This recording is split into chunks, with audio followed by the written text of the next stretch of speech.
Hey, what's up, everybody? This is Charles. I want to welcome you guys to another episode of the Dreamerspro Show, where we cover everything from sports, hot topics, classic debates, entertainment, and we give you guys a fresh perspective on things and how we see them. And in today's episode, I got a funny one for you, man. Well, it's funny to me. Should the Clippers be celebrating that Montrezl Harrell is no longer on this team? So that's the topic I want to get into in today's video. But before we get into that, I want you guys to please make sure you go ahead and hit the like button, hit the subscribe button, and hit the notification bell to be notified whenever we drop our content. Also, be on the lookout for the Dreamerspro Premium community, which is pretty much done. Just putting in the final touches. We have some polls on the channel, on the community section of the channel. Please go out there and just leave your vote and leave your give us your feedback is really important. Some people have mentioned that they're not getting notifications on the channel.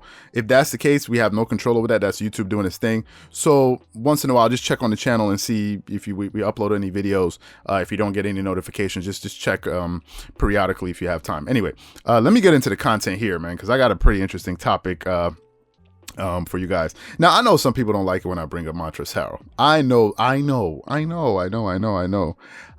It's a touchy subject. And funny enough, we did a video on Montrezl Harrell, I believe it was last November. And that was the most polarizing video we have ever done on our channel.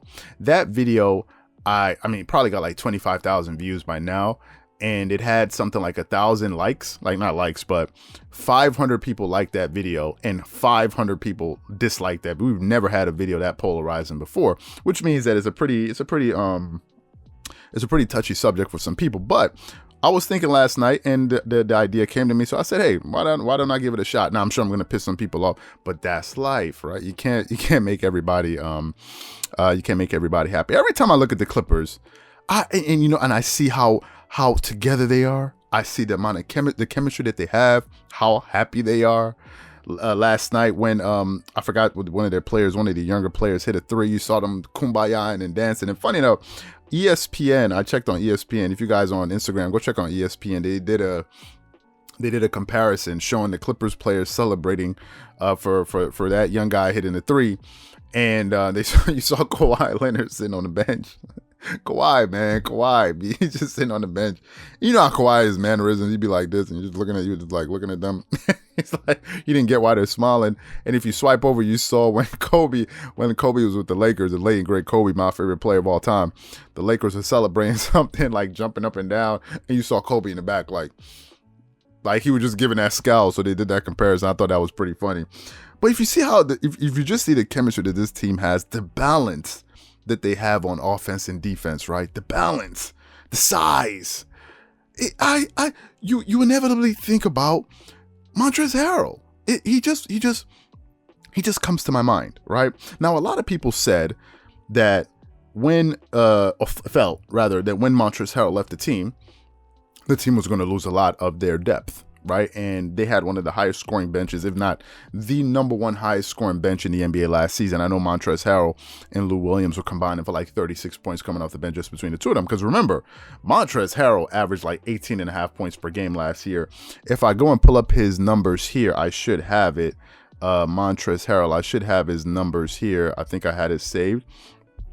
Yes, Montrezl Harrell last season for the Clippers averaged 18.5 points per game. He shot 58% from the field, and he shot 66% from the free throw line, which is fine. And he got you 7.1 rebounds, right? So he got you a lot of points coming off the bench. And the same thing with Lou Williams. Lou Williams got you a lot of points coming off the bench. So when you combine these two guys together and you look at their productivity, one would say that, listen, you just lost a major chunk of your scoring coming off the bench, and that bench won't be the same, right?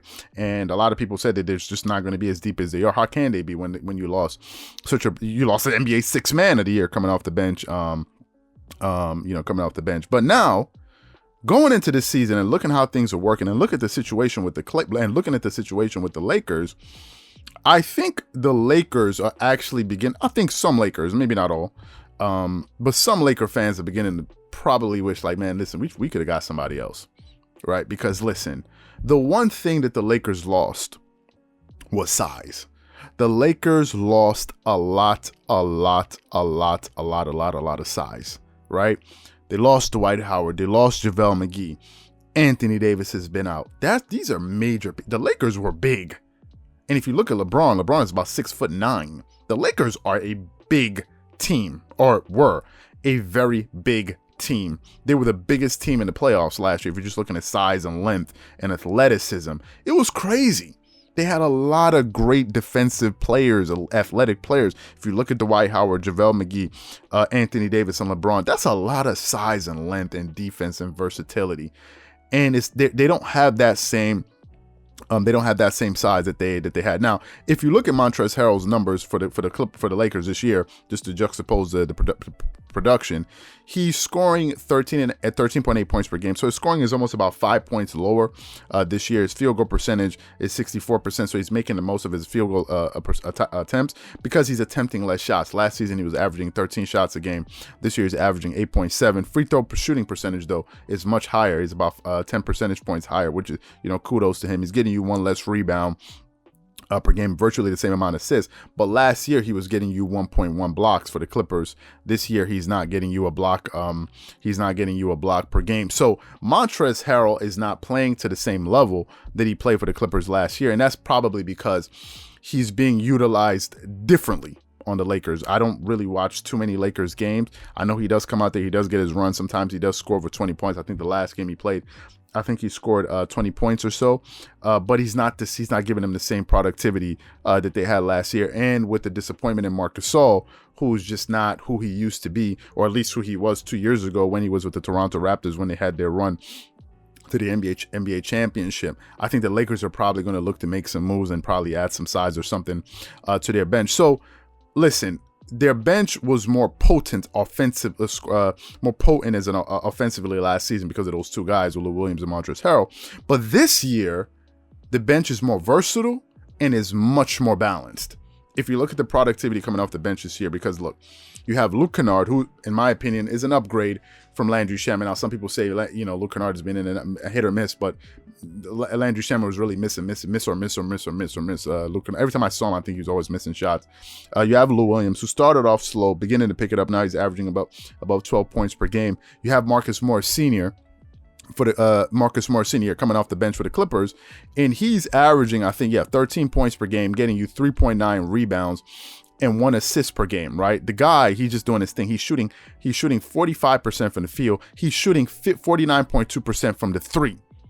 And he's shooting 90% from the free throw line, plus getting you 1 assist per game. Marcus Morris, and from those corners, he's shooting something like 70% from the 3-point line, right?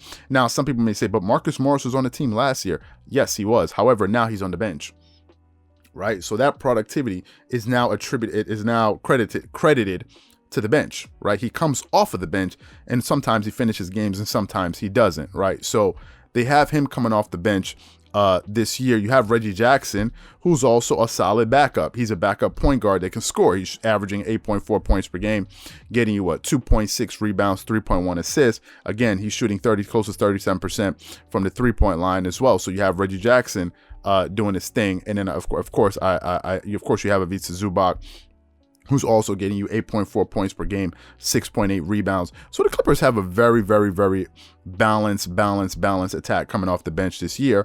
And also they got bigger, right? They got bigger by adding Serge Ibaka. Just by not replacing, but letting Montrezl Harrell walk and then being able to bring in Serge, you've now replaced the guy and brought in more size. So the Clippers are actually a bigger team, and I think they're more suited to pretty much play any style of any Western Conference team that they meet a basketball, because they can play you big. They can go to big lineups. They can play you small, right? Last year, they could play you small, and then you can bring in Ivica Zubac, who's not really so skilled as a defender yet, although he can get blocks. You saw a lot of the blocks that he got last night. He had a dunk last night, man. That joint made me jump. I was like, woo, man. Ivica Zubac, he put down a monster dunk last year. So for me, I think this team is more balanced. Now, if you look at the Lakers side, I think the Lakers are probably going to need to make a move, because listen, some people may look at Dwight Howard last season, and Dwight Howard only averaged 7 points per game off the bench, but Dwight Howard was shooting 72% off the bench, which also contributed to their high field goal percentage. But he was getting you 7.7 rebounds and 1.1 blocks coming off the bench. Dwight Howard was a defensive anchor right? And you're beginning to see that the Lakers really miss his size and his athleticism around the basket. So for me, I think Clippers fans should be celebrating. I think y'all should be celebrating. Am I saying that now the Clippers are going to win the title? No, but guess what? I think they're better suited.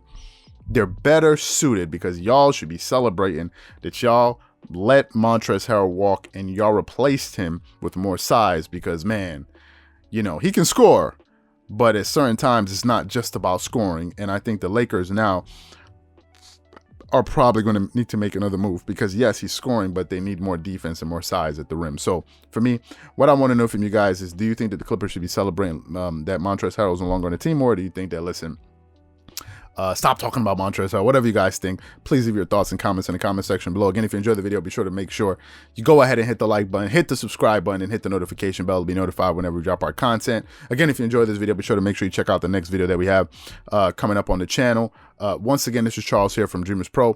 Wishing you guys an amazing day and catch you guys on the next episode. Peace.